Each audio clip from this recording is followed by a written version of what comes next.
Hello friends, 1 अप्रैल की news items देख लेते हैं। द हिंदू न्यूज़पेपर से ये 10 न्यूज आइटम्स पिकअप की गई है, इनको डिटेल में डिस्कस करेंगे।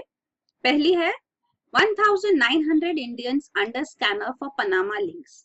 तो अभी इनकम टैक्स डिपार्टमेंट ने इन्वेस्टिगेशन स्टार्ट किया है और अनडिस्क्लोज्ड फॉरेन एसेट से ये पनामा पेपर लीक जो हुआ था, ये काफी न्यूज में था, कई महीनों से अब न्यूज में चल रहा है।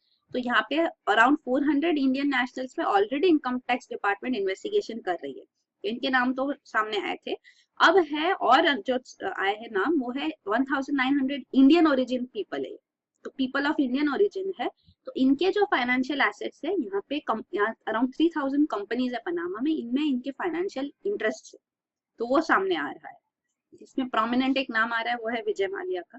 तो इसके ऊपर अब ये डेटा इन्फोर्समेंट डायरेक्टरेट से इनकम टैक्स डिपार्टमेंट को मिली है, तो उसके ऊपर अब ये इन्वेस्टिगेशन कर रहे हैं। तो ये न्यूज है। इसमें एक पॉइंट ये जरूरी है कि ये पर्सन ऑफ इंडियन ओरिजिन पीआईओज है, मतलब ये इंडियन ओरिजिन के, क्या इंडियन नेशनल सिटीजन है या नहीं वो नहीं पता। इवन एनआरआईज है अगर, तो उनके लिए भी ये जरूरी नहीं होता कि वो अपने फॉरेन एसेट्स, ओवरसीज एसेट्स यहाँ पे डिक्लेयर करे, डिस्क्लोज करे। तो वही पहले इन्वेस्टिगेट करना होगा कि क्या इन्होंने कुछ अनलॉफुल किया है, क्योंकि ये टैक्स इवेजन आता है। अगर आप इंडियंस हो और यहाँ पे आपका टैक्सेशन इधर लायबल है इंडिया में, और आपने टैक्सेस में अपने ओवरसीज एसेट्स नहीं डिस्क्लोज किए, तो आपने टैक्स इवेजन किया है, मतलब टैक्स भरने से आप टैक्स इवेट कर रहे, तो वो एक इलीगल एक्टिविटी है। तो इसीलिए मनी लॉन्ड्रिंग, टैक्स इवेजन, इसके ऊपर स्टेप्स लिए जाएंगे, प्रोसिक्यूशन होगा। लेकिन अगर एनआरआई है, तो एनआरआई वो होते हैं जो 6 महीने से ज्यादा अगर बाहर रहते हैं, तो उनका टैक्सेशन यहाँ पे इंडिया में नहीं होता, वो जहाँ पे वो जिस कंट्री में है वो रेसिडेंट है, वहां पे उनको टैक्स पे करने होते हैं। तो इसीलिए उनके लिए लीगल रिक्वायरमेंट नहीं है कि वो अपने ऑफशोर एसेट्स इंटरेस्ट डिक्लेयर करें, तो उनके ऊपर कुछ लायबिलिटी नहीं होगी। तो ये अभी इसके ऊपर इन्वेस्टिगेशन किया जाएगा। तो ये पनामा पेपर्स लीक्स जो हुए थे, ये मोसैक फोंसेका करके एक कंपनी है, लॉ फर्म है इन पनामा एक सेंट्रल अमेरिकन कंट्री है, टैक्स हेवन है, तो यहाँ पे टैक्सेस काफी कम होते हैं टैक्सेस। तो जो इंडियंस है उनका, वो अपना पैसा इधर पनामा में भेजते और यहाँ पे अपना इन्वेस्टमेंट करते, और यहाँ पे उनको काफी कम टैक्स पे करना होता है, वेरी मिनिमल टैक्स। तो इसीलिए इंडिया में अगर वो डिस्क्लोज करेंगे तो यहाँ 30% और ज्यादा टैक्सेस होते हैं, तो इस वजह से वो अपना मनी बाहर भेज देते हैं, तो यहाँ पे वो डिस्क्लोज नहीं करते, तो वो इलीगल एक्टिविटी है। और ये मोसैक फोंसेका जो कंपनी थी, ये पेपर वर्क में एक्सपर्टीज थी, लॉ फॉर्म थी, तो ये सारा शेल कंपनीज पेपर वर्क वगैरह करती थी ताकि ये उनका एसेट यहाँ पे बताया जा सके, किया जा सके। तो ये उसका एक्सपर्टीज था, लेकिन ये सारे पेपर्स जो है अब लीक हो गए। तो ये पूरा इंटरनेशनली जर्नलिस्ट के हाथ में गए हैं, इंडिया में भी जर्नलिस्ट के हाथ में आए हैं, और इनमें जो नाम्स आए अब उनपे इन्वेस्टिगेशन हो रहा है। काफी इंपॉर्टेंट लीडर्स, जो प्रोमिनेंट लीडर्स भी है, व्लादिमीर पुतिन रशिया से, और फिर पाकिस्तान से नवाज शरीफ, ये सारे नाम भी, डेविड कैमरॉन, तो ये सारे नाम भी लिंक्ड है पनामा पेपर्स में। इनके या इनके रिलेटिव्स के अकाउंट्स है, क्लोज एसोसिएट्स के अकाउंट्स है, यहाँ उसमें मोसैक फोंसेका के डिटेल पेपर्स में इनके नाम लीक हुए। तो ये सारा डिटेल्स है। फिर अगला न्यूज आइटम है small savings interest rate cut by 0.1%। तो ये जो स्मॉल सेविंग स्कीम्स है, जैसे कि पब्लिक प्रोविडेंट फंड, किसान विकास पत्र, सुकन्या समृद्धि योजना, तो ये सब स्कीम्स में इंटरेस्ट रेट ज्यादा होते हैं, ताकि लोग इसमें स्मॉल सेविंग्स के लिए, तो ये इसमें इन्वेस्ट करें, लोग सेविंग्स करें और उनको इंटरेस्ट भी अच्छा मिलेगा, तो इसीलिए ये स्कीम्स है। तो इनके जो इंटरेस्ट रेट है, अब उसके ऊपर 0.1% कट किया गया है, तो वो न्यूज में है। तो जो अभी जो किसान विकास पत्र स्कीम है, इसके अंदर 7.6% इंटरेस्ट मिलेगा। फिर सुकन्या समृद्धि योजना में 8.5 था, तो 8.4% इंटरेस्ट मिलेगा। और जो तीसरे थी किसान विकास और पब्लिक प्रोविडेंट फंड, तो पब्लिक प्रोविडेंट फंड में 8% इंटरेस्ट मिलता था, अब 7.9% मिलेगा। तो ये चेंजेस किए गए हैं। तो सुकन्या समृद्धि योजना जो है, ये गर्ल चाइल्ड के लिए, तो जब तक गर्ल चाइल्ड 10 साल तक की नहीं होती है, तब तक आप ये अकाउंट ओपन कर सकते हैं। मिनिमम डिपॉजिट या 1000 रुपीज है, तो नेचुरल या लीगल गार्डियन जो है, पेरेंट या कोई भी लीगल गार्डियन, ये अकाउंट ओपन कर सकते हैं। और मैच्योरिटी इसकी होती है 21 साल बाद अकाउंट ओपनिंग के, तो तब ये मैच्योरिटी होती है, आप पैसे निकाल सकते हैं। पार्शियल विड्रॉवल अलाउड है, जब लड़की 18 साल की हो जाती है तो पार्शियल विड्रॉवल भी इधर अलाउड है। और मैरिज के बाद ये अकाउंट क्लोज किया जाता है। तो ये सुकन्या समृद्धि योजना है। और किसान विकास पत्र जो है, तो ये किसान विकास पत्र पे जो है ये 1984 में ये स्कीम लॉन्च की गई थी। ये 2011 में बंद भी कर दी गई थी, पर फिर से 2014 में रीलॉन्च की गई है।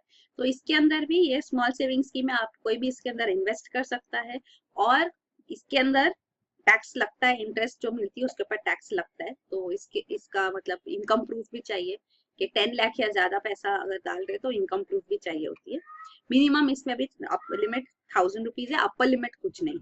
तो इसका भी इंटरेस्ट रेट मिलता है जो वो अब कम हो गया, 7.6% हो गया, और ये 112 मंथ्स अराउंड कुछ है मेच्योरिटी इसकी है। फिर अगला है पब्लिक प्रोविडेंट फंड। तो पब्लिक प्रोविडेंट फंड भी कोई भी ओपन कर सकता है। मिनिमम इसके अंदर जो टाइम पीरियड होता है मिनिमम 15 इयर्स का होता है, और यहाँ पे भी इंटरेस्ट रेट अब कम हो गया है, वही हमने देखा 8.4% हो गया। तो ये भी उसकी कंपैरिजन की गई है सुकन्या समृद्धि और पब्लिक प्रोविडेंट फंड से। यहाँ पे भी बैलेंस रिक्वायर्ड जो है डिफरेंट है, ये भी हमने देखा अभी कम हो गया है। तो इंटरेस्ट रेट्स अब कम किए जा रहे हैं। फिर अगला न्यूज आइटम है new visa regime kicks of today. तो 1 अप्रैल 2017 से इंडिया ने अपना नया वीजा रेजिम अनाउंस किया है। तो ये ज्यादा लिबरल है, ओपन है। तो इधर ई वीजा जो स्कीम है उसको 3 कैटेगरीज में डिवाइड किया गया, ई टूरिस्ट वीजा, ई बिजनेस वीजा और ई मेडिकल वीजा।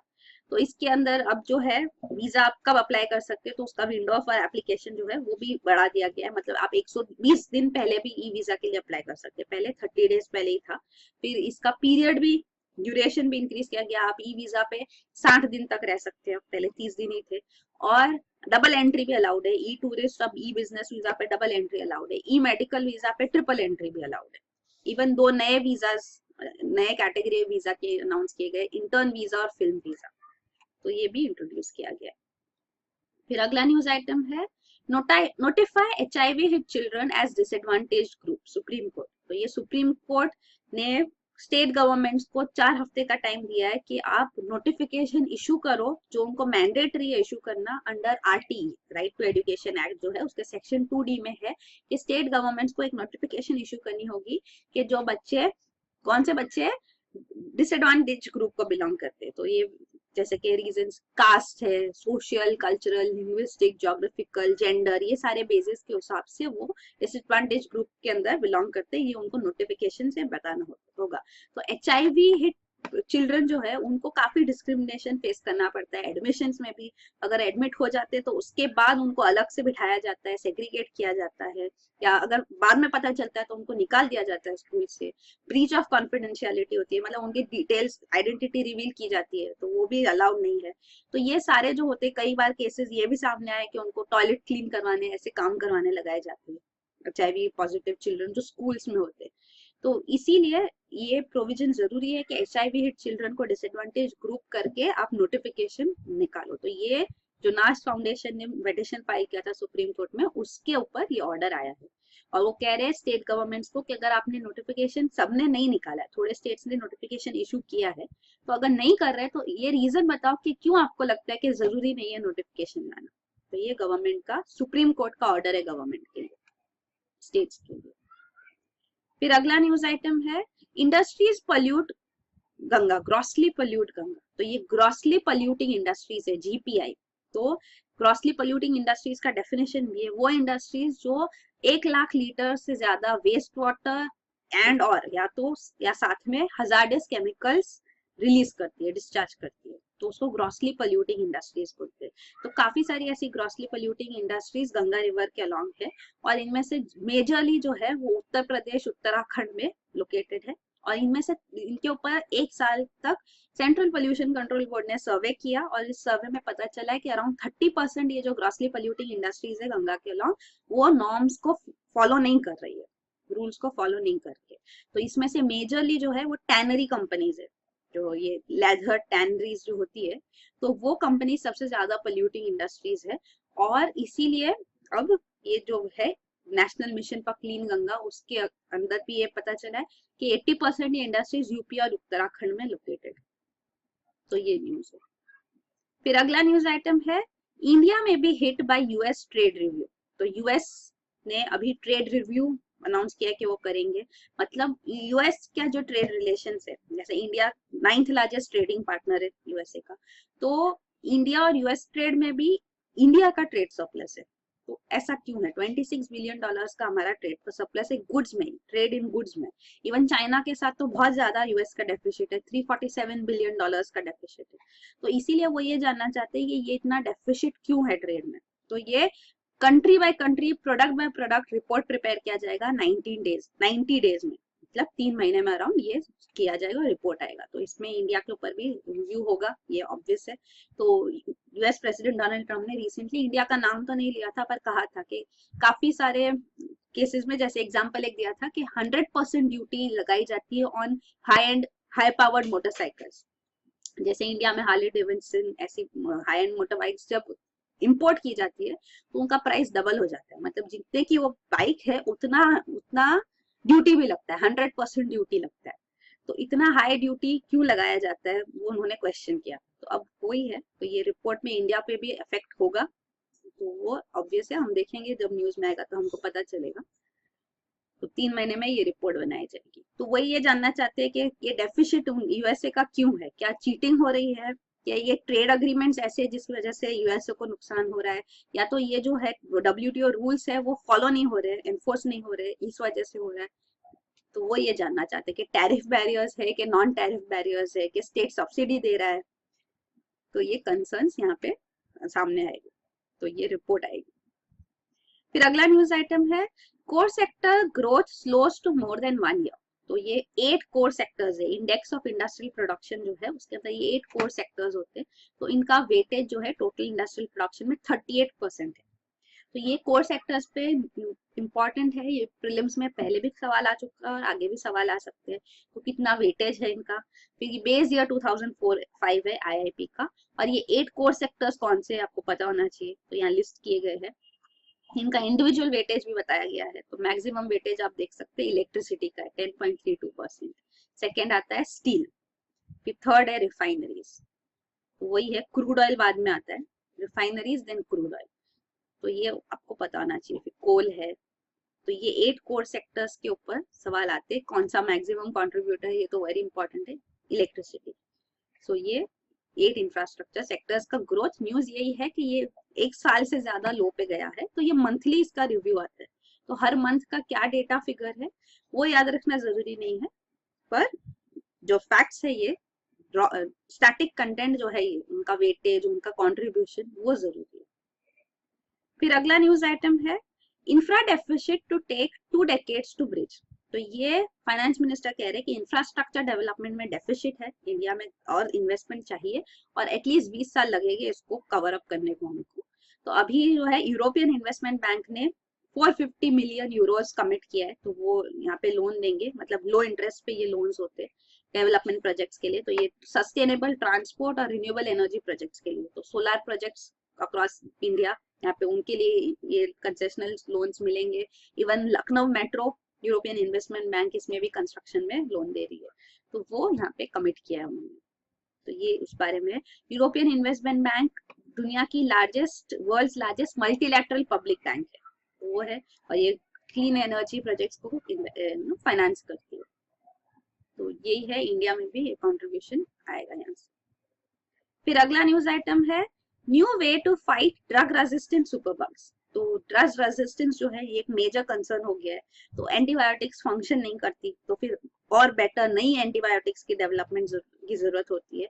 तो अब साइंटिस्ट ने एक नया तरीका ढूंढा है कि जो सुपरबग्स है वो ड्रग रेजिस्टेंट हो जाते हैं, तो ये इसको ट्रीट करने के लिए, मतलब वही ड्रग्स काम करे, लेकिन जो पेशेंट है उनकी बॉडी में से ब्लड प्लाज्मा को चेंज किया जाता है। तो प्लाज्मा निकाल के उसको ट्रीट किया जाता है, और यहाँ से एंटीबॉडीज निकाल के ब्लड डोनेशन से जो एंटीबॉडीज आती है उससे रिप्लेस की जाती है, और फिर ये ब्लड उनको ट्रांसफ्यूज किया जाता है। तो इस वजह से ये होता है कि जो ड्रग रेजिस्टेंस होता है वो हट जाता है, और फिर सुपरबग्स रेजिस्टेंट नहीं रहते ड्रग से। तो ये एक नया तरीका, इसको प्लाज्मा फेरेसिस कहते हैं। ये प्लाज्मा रिमूव करके फिर से आप उसको ट्रीट करके रिटर्न कर रहे हैं उसको ब्लड सर्कुलेशन में। तो ये टेक्निक यूज की गई है। फिर लास्ट न्यूज आइटम है स्पेसएक्स रॉकेट मेक्स हिस्ट्री। तो ये SpaceX private sector space company है यूएसए में, इसके फाउंडर है एलन मस्क। तो अभी रिसेंटली फैल्कन 9 रॉकेट जो है इसको लॉन्च किया गया था। ये कैरी कर रही थी broadcasting satellite, communication satellite, SES company है लग्जमबर्ग की, ये यूरोपियन कंट्री है। तो इसकी ये सैटेलाइट इन्होंने लॉन्च किया। तो फैल्कन 9 जो ये यूज किया गया रॉकेट यहाँ पे, वो फिर से यूज किया जा रहा था, मतलब कि पहले भी ये रॉकेट लॉन्च की गई है और उसको रिट्रीव किया गया। तो यही एक्सपेरिमेंट इन्होंने किया था। अब ये रॉकेट को रिसाइकल करके फिर से यूज किया गया। तो फर्स्ट टाइम है कि वो रिसाइकल्ड रॉकेट से लॉन्च हुआ और वो भी रिट्रीव हुई है। तो ये उन्होंने अचीव किया है। तो ये इससे काफी मदद होगी, कॉस्ट काफी कम हो जाएगी और फ्लाइट्स को स्पीड अप करने में भी काफी हेल्प करेगा ये, मतलब फ्रीक्वेंटली आप लॉन्चेस भी कर पाओगे। तो ये स्पेसएक्स रॉकेट का एक अकम्प्लिशमेंट है। तो इसके लिए SES को ये भी कहा गया है कि क्योंकि वो रिसाइकल रॉकेट यूज करने के लिए अग्री की थी, तो उनको डिस्काउंट भी मिला था। तो यही है, आप देख सकते हैं फर्स्ट स्टेज जो है, ये स्टेजेस होते। तो फर्स्ट स्टेज जो है यहाँ पे से जैसे आप देख रहे हैं, ये लॉन्च की गई केप कैनावरल फ्लोरिडा USA से। तो यहाँ से ये सेकेंड स्टेज एग्जिट होके यहाँ से फिर वो पेलोड को ऑर्बिट में डालता है। और ये जो है ये फिर से नीचे आके यहाँ पे लैंडिंग प्लेटफॉर्म है, यहाँ पे ये लैंड की। तो ये पहले भी किया गया, फिर इसको रिसाइकल करके फिर से अभी यूज किया गया, तो फिर से इसने लैंड किया। तो ये अचीव किया स्पेसएक्स रॉकेट ने, फैल्कन ने। तो यही है न्यूज आइटम्स। Thank you.